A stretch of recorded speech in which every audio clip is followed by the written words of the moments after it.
All right. Well, my name is Lee Schalk, Vice President of Policy at ALEC, and today I'm joined by two special guests, Representative Jason Saine from North Carolina, who is the Senior Chairman for Appropriations in the North Carolina House. He's also an ALEC board member and former ALEC National Chair. And we're also joined by my colleague, Jonathan Williams, who is Chief Economist and Executive Vice President for Policy at ALEC, as well as one of the co-authors of Rich States, Poor States, now in its 15th edition, the latest rankings we released on tax day just a couple of weeks ago.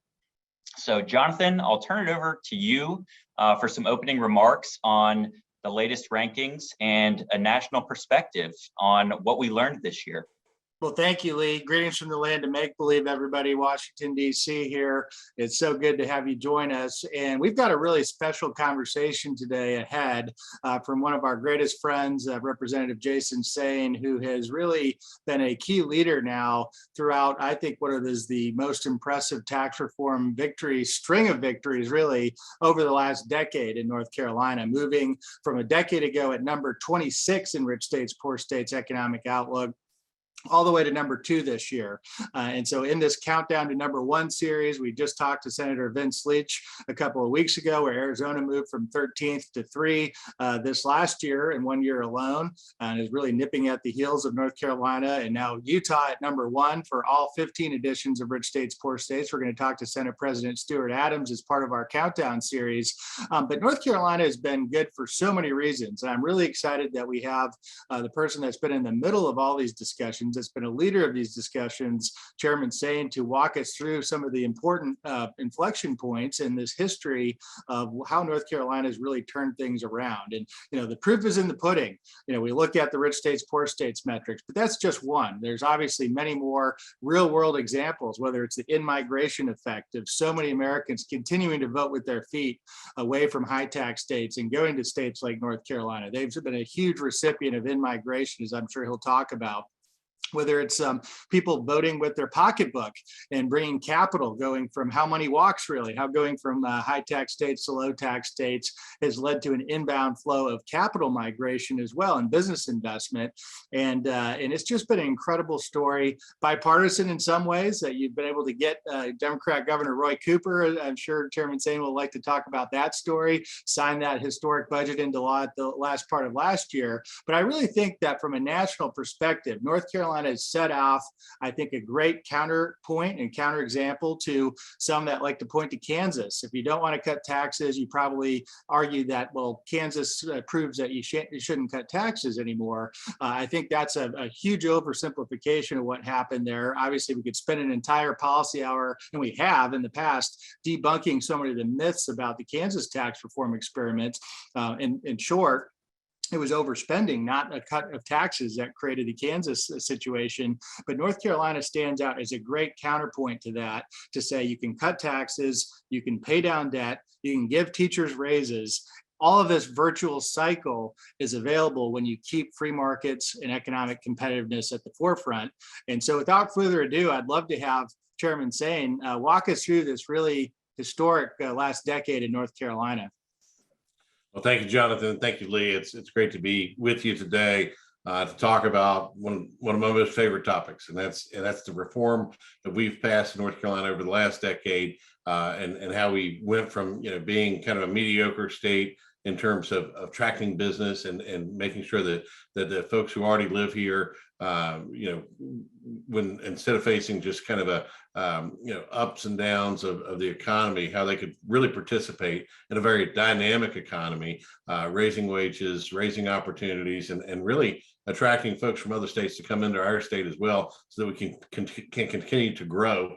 We added a congressional seat over this last redistricting. That's in large part due to the influx of people. People are coming here when they're leaving other states.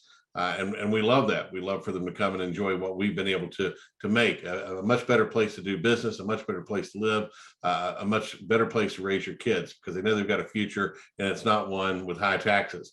When we started this journey back in 2011, when Republicans took over the state house and state senate, we started with tax reform, because decades before, we had things like teacher furloughs and teachers going for years without pay increases. We had high taxes.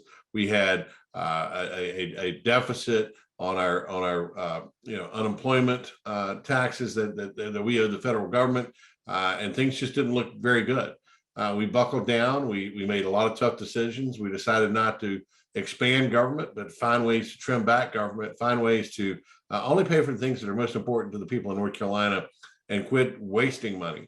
I think was one of the bigger things when we talk about Kansas, and we talk about, you can't have one without the other. We've approached tax reform in that manner. If you're going to cut taxes, you need to keep a close watch on your spend numbers. We don't have a bill or a law that says that we have to follow Tabor, but we effectively do that. I've been a finance chairman. I'm now an appropriations chairman, so I've been responsible for collecting the taxes, but now also responsible for how we spend those taxes. And so, which does give me kind of a unique perspective on what it means to raise those dollars, and what it means to spend those dollars, and what it means to commit our children essentially to what we're committing to them to into the future. So all that's been really just a great experiment. We had a premise, and we keep being, the proof is in the pudding. We are being proven right each and every time. We've had a governor who doesn't necessarily like our tax reform. When he ran for office, for the 6 years he's been governor, he's never once missed a ribbon cutting welcoming a new business to North Carolina.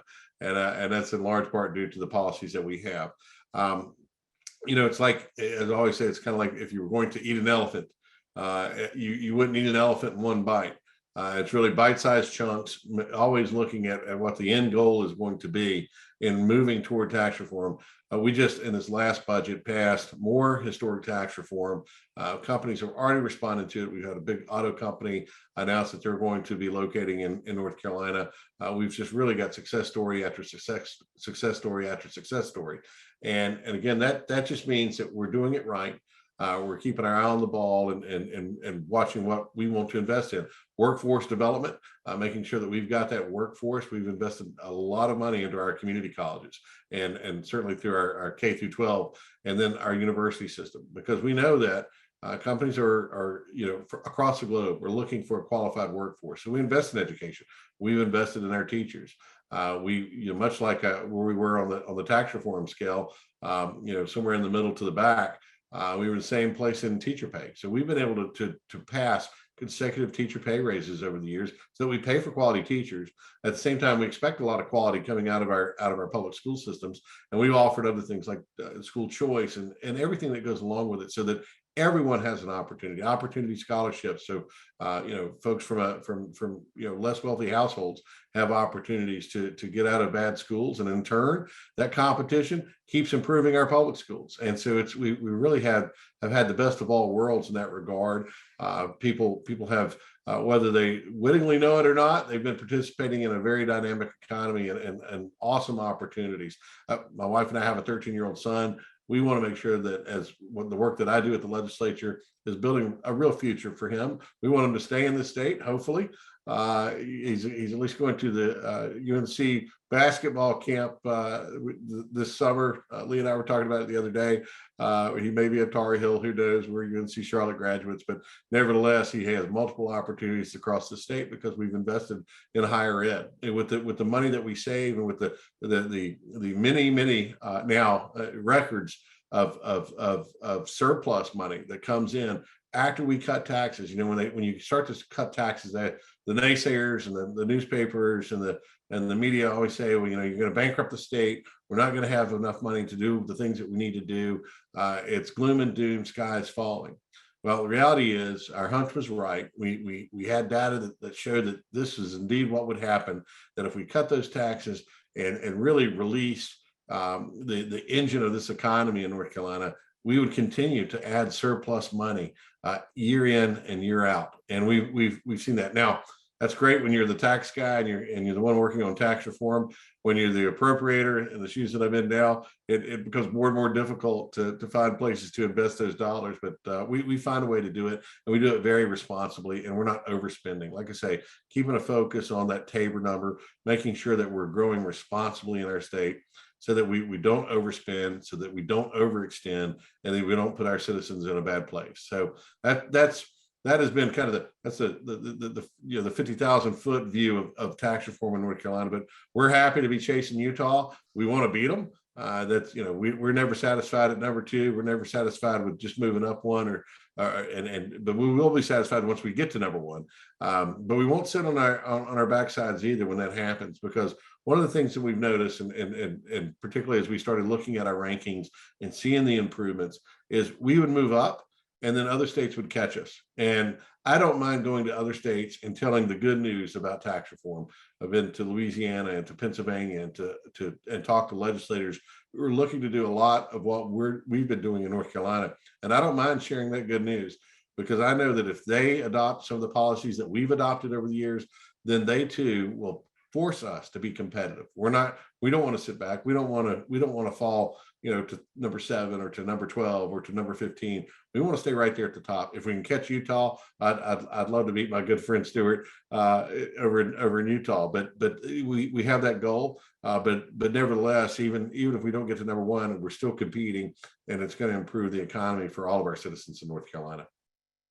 Great points there. And, you touch on this just incredible experiment that, we have based on our founders and the idea of states competing with each other and the idea of federalism and 50 laboratories of democracy, that, competition breeds competition, right?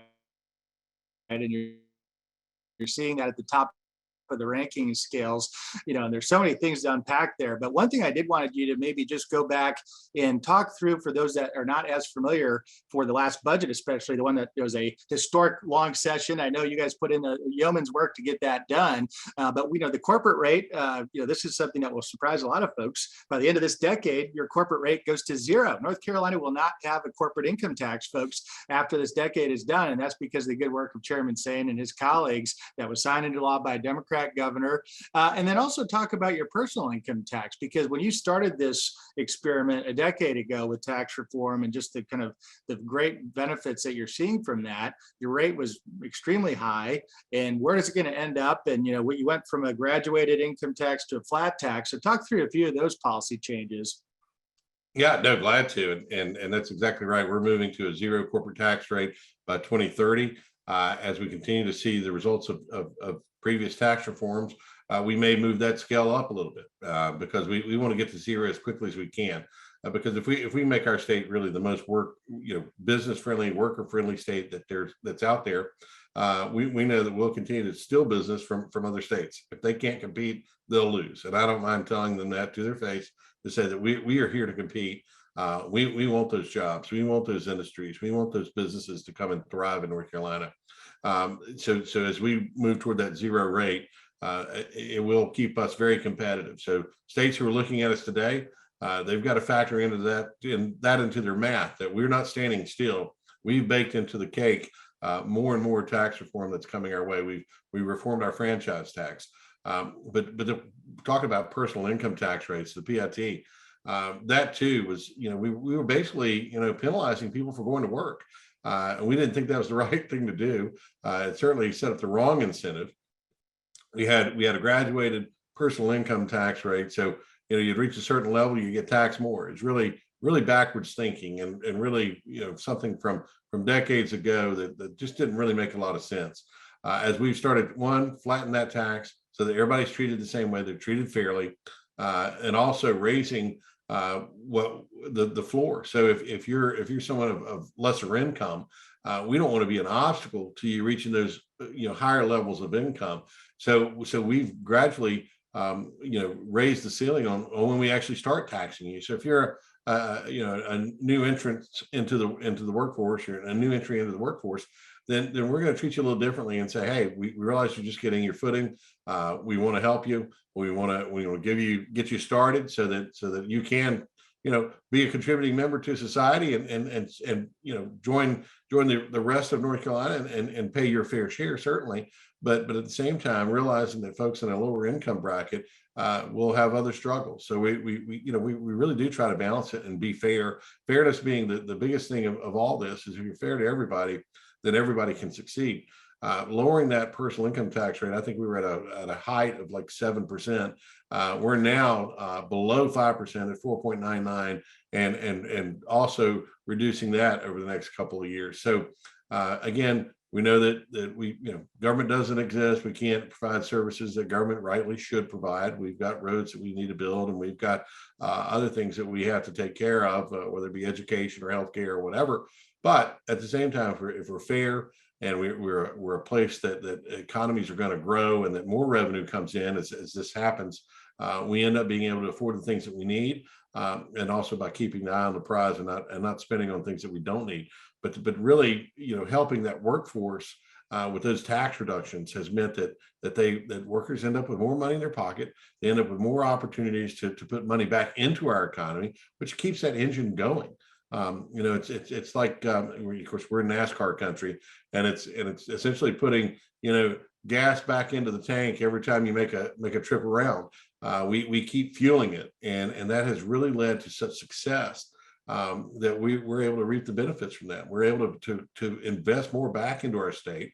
We're able to run surpluses. We just got word a couple of weeks ago that we're now going to experience another almost $4.5 billion surplus. That's with a B, $4.5 billion surplus. That's not small change, and it's opportunities for us to give back to taxpayers in forms of how we reinvest back into our state, how we put things in motion, how we become an economy that's vibrant. We've invested in broadband, tremendous investments in broadband in North Carolina by working with the private sector and having a public-private sector partnership that says we're not going to get in the way. We're not going to get in the business of providing broadband. That's not what we do well. But we certainly can get out of the way. We look at things from a regulatory standpoint. How can we reinvest and partner in this? We've got some beautiful rural areas in North Carolina, but they're hard to get to if you're trying to get broadband. But what happens when we do that? I've got a good friend of mine who used to be a legislator in Texas, and he owns a financial services business, moved to a place called Cashiers, North Carolina. You can find it on a map. It's a beautiful area. It's in a mountainous part of the state. But once he moved kind of his sort of retirement home, he wasn't quite retired yet, but he was spending, he wanted to get out of the heat in Texas some and come to North Carolina mountains when it's a little cooler. And what he found out, though, he had a great broadband connection. He ended up moving a good portion of that business to North Carolina. And some of the folks with his business have moved also to North Carolina because they'd come and visit. They'd see how beautiful it was and find out that they could work from anywhere, really, essentially in our state. And that's really what we want to do, is be a very business-friendly state, that our smaller communities can participate in that economy, our more rural areas can participate in the success, but also our urban areas. It's not just the Raleighs and Charlottes, but it's everything in between. And if we do this right and we're fair, and we've been doing that, then everybody gets to participate in this economy. We think that's really the real success story, is that it's not limited to one class of people, not limited to folks who have necessarily always been here. We want more people coming and reinvesting and investing in our state, and we have really enjoyed that success. I know Lee's going to jump in here with the next question, but one thing that you mentioned, Chairman Saine, that I think is so important, it really bears repeating and kind of going into this is a great Laffer curve example, right? This is supply side economics. And when you tax something, you get less of it. When you tax something less, you get more of it. It's not rocket surgery, as Art Laffer likes to say. This is basic economics 101. And what you're realizing, this in-migration, this higher standard of living, the ability to fund teacher pay raises, all of those things are supply side economics, because you've cut tax rates. You've seen the in-migration. We were just looking at richstates.poorstates.org, where we document the net domestic migration. And on net, over the last decade, you've seen more than 500,000 new Americans vote with their feet and go from one of the other 49 states, generally the higher tax states, into North Carolina to take advantage of so many of these things in this virtuous cycle that you've accomplished. And so whatever the forecast was, if you're a state lawmaker watching and you've seen a static revenue score, you see that tax cuts are going to cost you X number of dollars. I mean, the reality is they're not going to cost you X number of dollars on a static score, because we don't live in a static world. We live in a very dynamic marketplace, in a dynamic world. And we're seeing these Laffer curve effects, that because of these 500,000 new residents that are all, by the way, paying sales taxes and property taxes and income taxes in North Carolina now, and not in New York and California and Illinois, that is exactly what we're talking about. You don't see the revenue loss that is oftentimes advertised and certainly played up by the liberal media. And on the flip side of that, when lawmakers in California and New York decide to raise taxes, they're not going to see that extra benefit in many cases because of the outmigration effect. I mean, if it only were so easy that states could just put up barriers, the high tax states, they would love to do that, right? To keep people from leaving and paying those higher rates. But since we live in this freedom of association is a beautiful thing, and people can associate with whomever they'd like. And of course, that benefits the states like North Carolina. So I think that's just such a real world example of economics 101 and the Laffer curve in action. And it couldn't be more stark based on the numbers you're talking about there. Well, thank you. And I will give you one little more anecdotal information. I'm sitting in Nashville a couple of years ago at a breakfast place on a Saturday.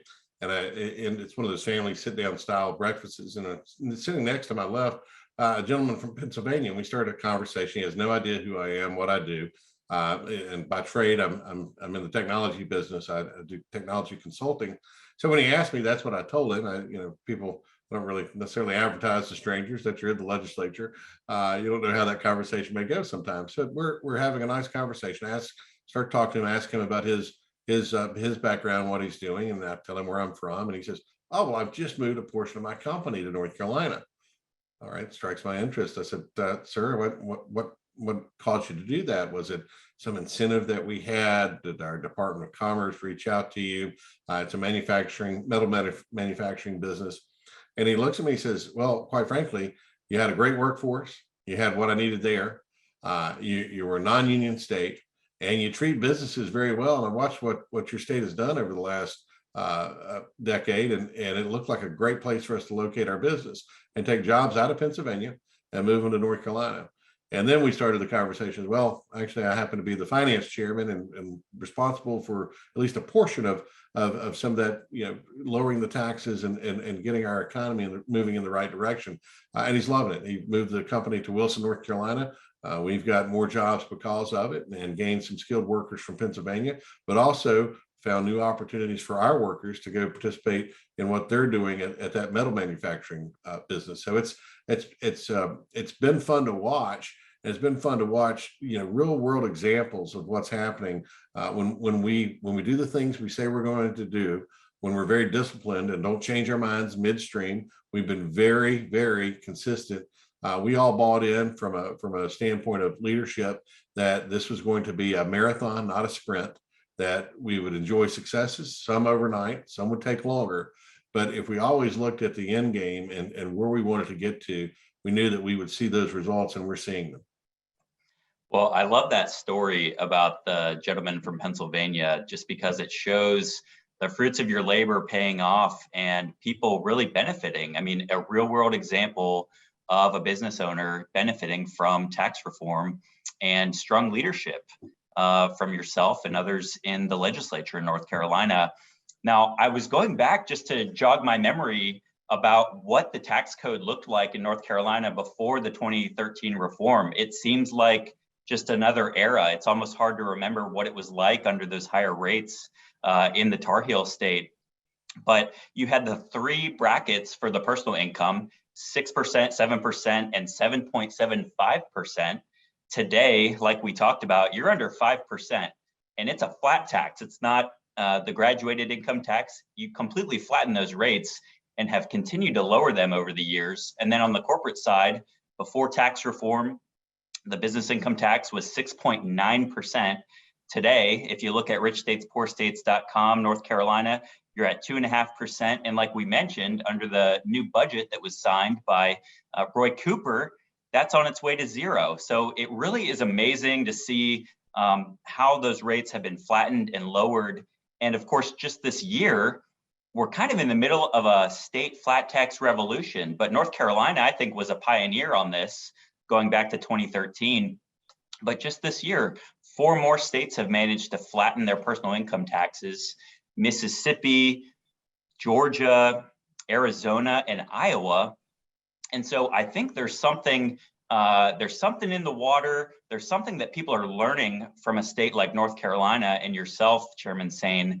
But my question for you is, what type of advice do you have for other lawmakers who are in pursuit of pro-growth tax reform, what advice would you give for them to get something like this across the finish line? Yeah, first thing, glad to tell that lead. One of the first things when I go into a state and talk to other legislative leaders is that you're going to have to put on your earmuffs and ignore some of the naysayers, because the first thing you're going to hear from the media is it can't be done. They want to build a narrative from the left that says, it's going to ruin our state. We're not going to enjoy the place we're at today. We're going to go backwards instead of forwards. They're going to bankrupt the state because they're going to basically, steal the money from the government. Well, the money doesn't come from the government. Government only gets its money from people who work hard. And when you don't have opportunities for people to work, when you don't have opportunities for people to get good schooling, then you end up in this vicious cycle. And they became, a lot of these states are really static. And sometimes there's no hope. So you got to silence that noise. And then you've got to be dedicated. And as I talked about the marathon versus the sprint, knowing that, sometimes your victories are going to be very incremental. It takes a long time to really re-steer a ship that is state government. It's big, it's clunky, it doesn't move very fast. And so you can't go in it with the attitude that we're gonna be an overnight success and this is all going to happen all at once. It really lay out your plan and then work your plan. I think is the other advice I would give. And we did that. We bought in very early on. Senator Bob Russo is no longer in the state Senate, but he's a dentist by trade, but really understood what we needed to do and where we wanted to go. And he was very resolute about it. I always joked that I'd go into his office on Tuesday mornings and get another class of what we called Rootonomics. But Bob was very, very, very smart and very much a student of what worked. He's a supply sider.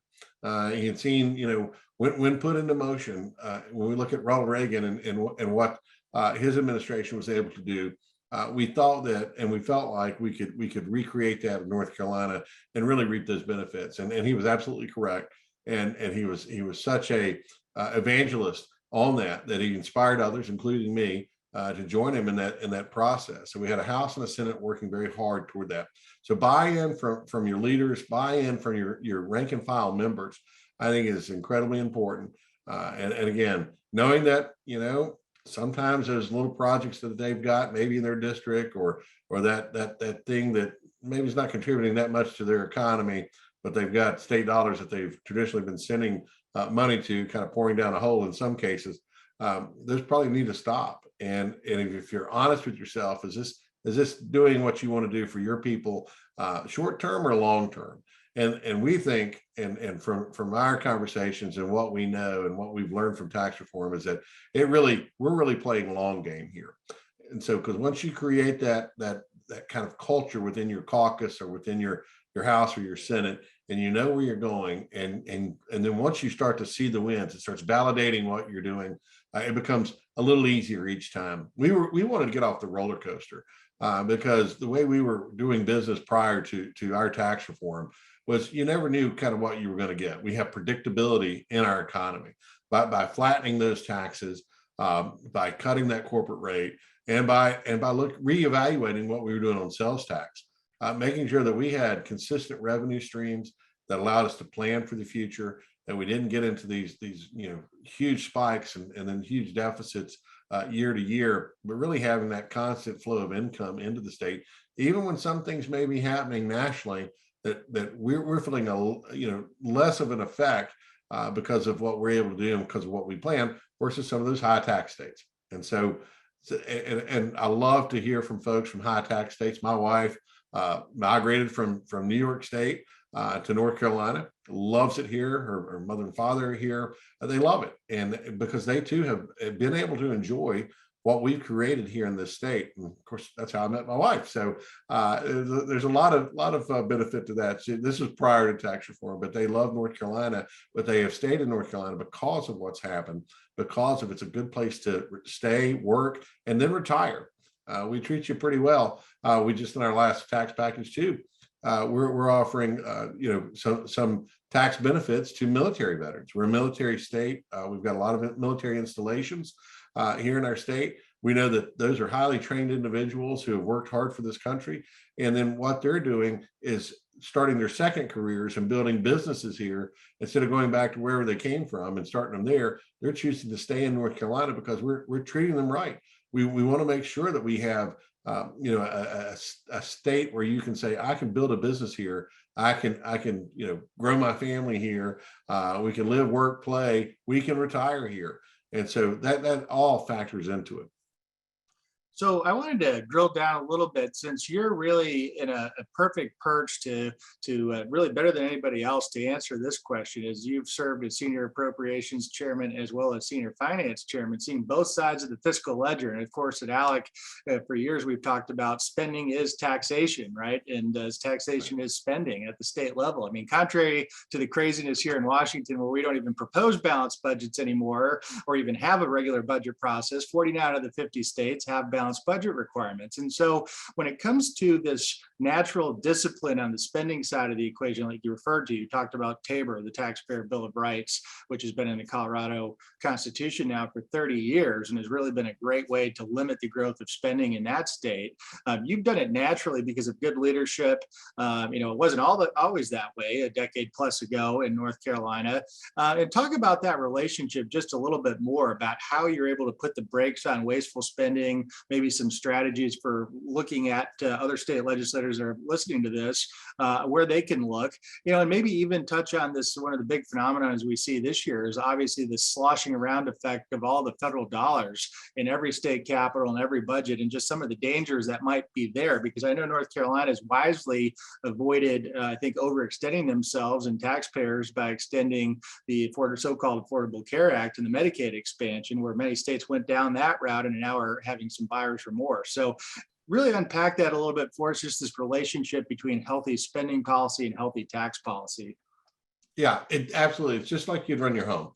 You can't run your family budget on money that you don't have. You can do it for a little bit, but you can't do it forever. You can't put it on the credit card. The bills come due, and then you're in a bad place. So we're not doing that. When we get new recurring dollars, we've been very specific about making sure that when we do add new spending, it's with recurring dollars, so that 2 years down the road, politicians have a habit of just doing what's right in the moment, fixing things right now, and then moving on because elections happen and people come and go. We've not done that. We've kept a philosophy that within our two caucuses in the House and Senate that say we're only going to increase government spending in places where we have recurring revenue. So we're not putting somebody on the hook with a much bigger bill later. And quite frankly, if we don't have the revenue to do that, then we don't do it. Bottom line. Or if it's important enough that we need to do it, we find other places to cut. And so that's hard to do. Nothing's more eternal than a government program or a government job. But we don't live in that philosophy. We absolutely want to make sure that we're getting, one, right sizing government, two, getting efficiencies out of government, that we're paying our people. We're giving pay raises to our state workers. So it's not like we're not trying to be competitive in the marketplace, and we want a skilled workforce working for us in the state. But at the same time, not just simply adding, because of it's good politics to go hand out jobs in a certain area and create agencies that don't do much to improve the lives of North Carolinians, but because I've got my buddy a job over here. We're not doing that. And that's something that you have to avoid in politics. You have to have that understanding and the relationship between spending and a good tax policy. And look, and it's counterintuitive for appropriators.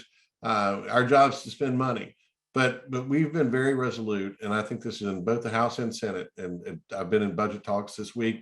We're just started our short session, so we're getting back in after an historic long session last year. But we finally we stuck to our guns and got a great tax packet and a great budget put out there. But because we are willing and determined not just to just come in and pass legislation and then leave town, but to really be stuck in the moment and know that where we want to end up and that we're in agreement, we've been able to do that. We really do take a lot of time to vet how we're going to spend, what's it going to mean, what's the impact going to be. And with all the extra dollars that have come down from the feds, we're not trying to build new government programs. that will outlast the money coming in. Like Medicaid, we have not expanded on Medicaid because one, we've got able-bodied people that we've been taking, basically out of work or out of the free market and putting them on the government payroll. That's not the way you grow your state.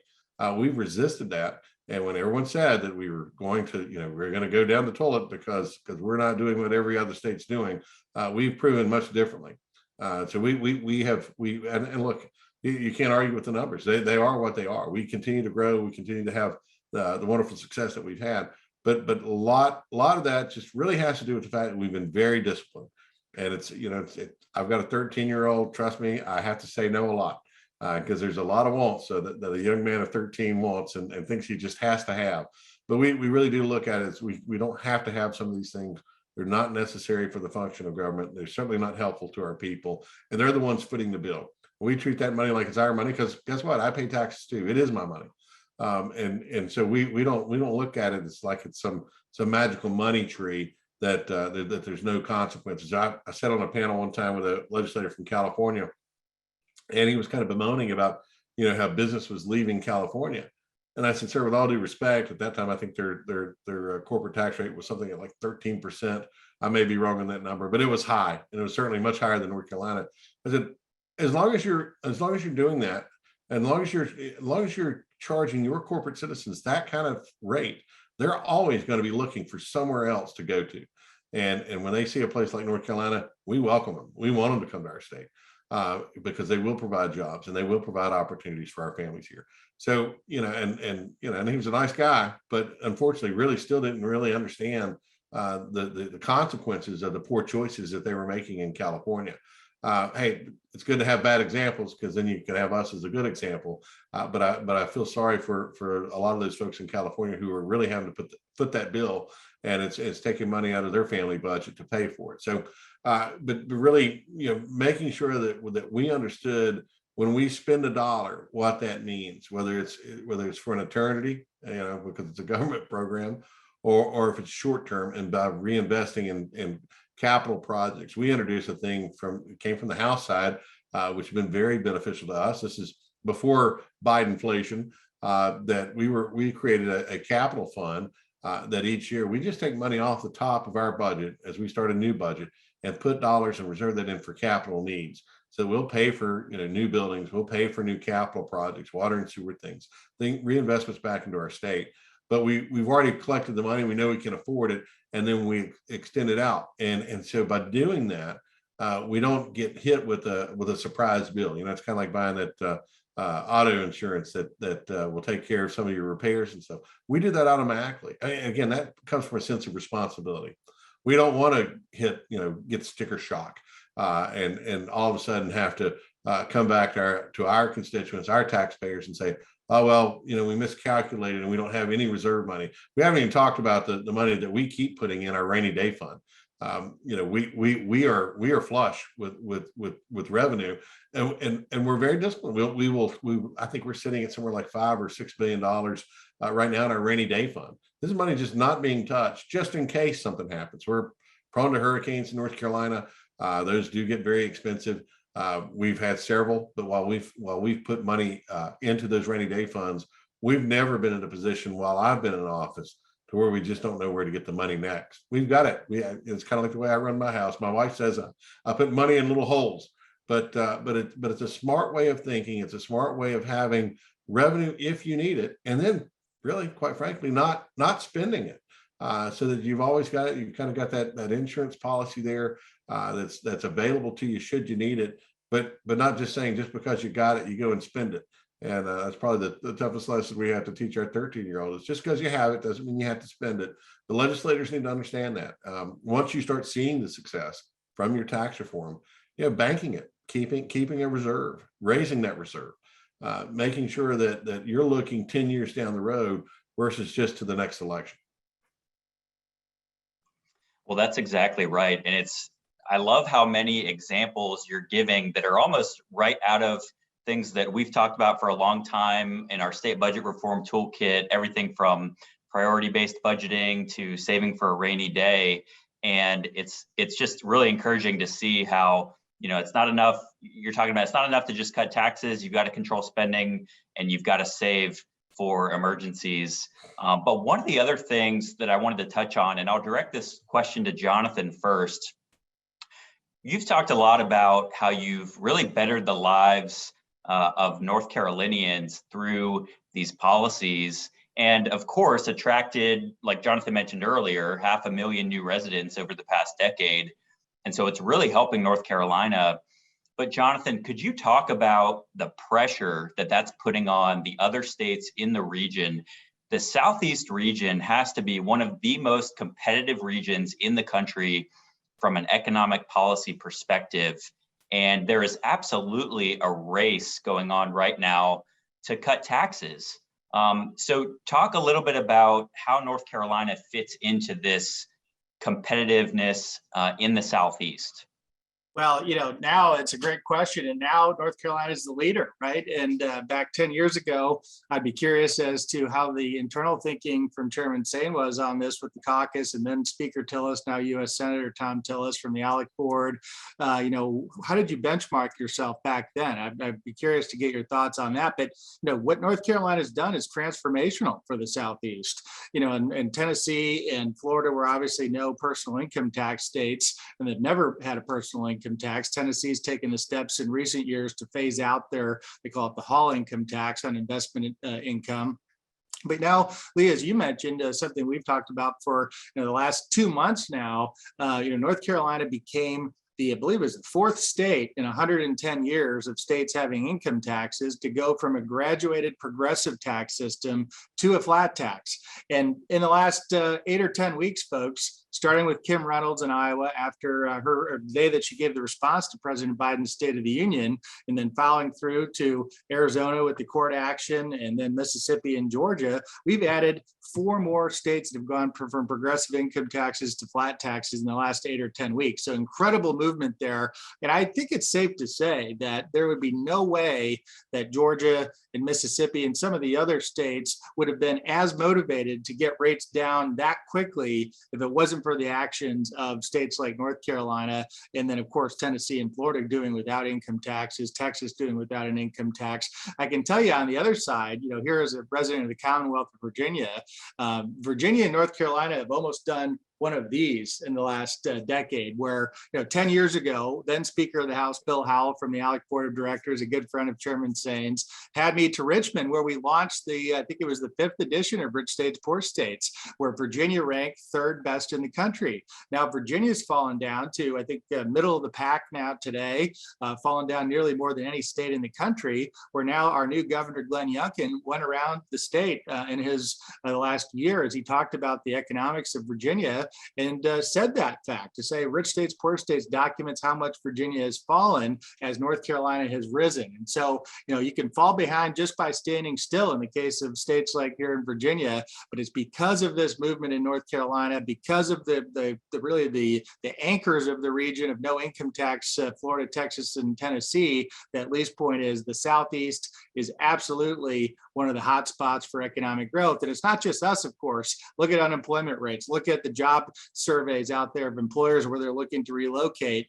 Folks, the proof is in the pudding, and it's because of the principled free market policies that led by people like Chairman Saine that are making all the difference. Yeah, I'll just add, it's been fascinating to watch Virginia. We really, I just can remember growing up, we knew Virginia had a vibrant economy. Not that you think about it in those terms when you're growing up, but Virginia, a great place to go to, a great place to go and work, raise a family. Catherine, my wife, she grew up in New York State, but family is from Virginia. But we've moved, most of them already are here in North Carolina. They will vote with their feet, and if you don't get the policies right, or you stand still, other states like North Carolina are going to take advantage of that. I think they can turn it around. I think the governor gets that. I think he understands it. And look, nobody likes to be falling behind, and you only take it for so long. But voters get that, and all the things that can combine to hit that win, that historic win in Virginia. I think it really starts in the fact that they knew what it was once like to be very successful, and then now start to lose to states like North Carolina and Tennessee and South Carolina and so forth. So, but as you see that southeastern, all the way from us in North Carolina, Tennessee, moving down into the Gulf region and Texas, it really has become a philosophical viewpoint of folks from across the country who see the success and want to replicate it in their state.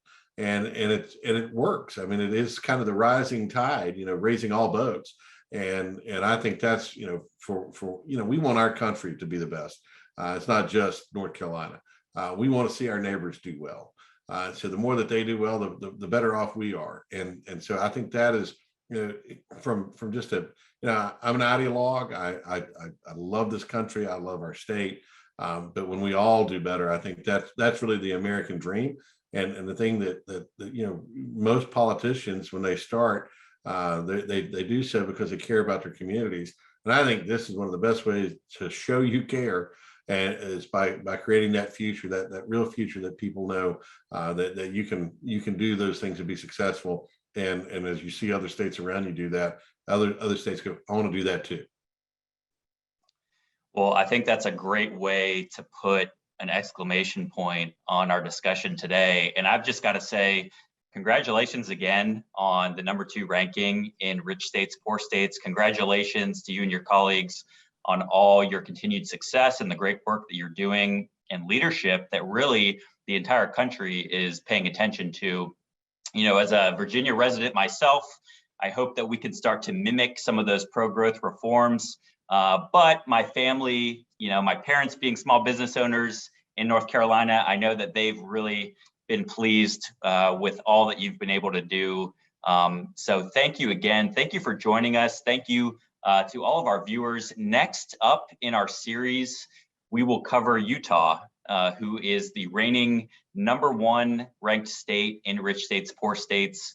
So please stay tuned for more to come on our next webinar in this series.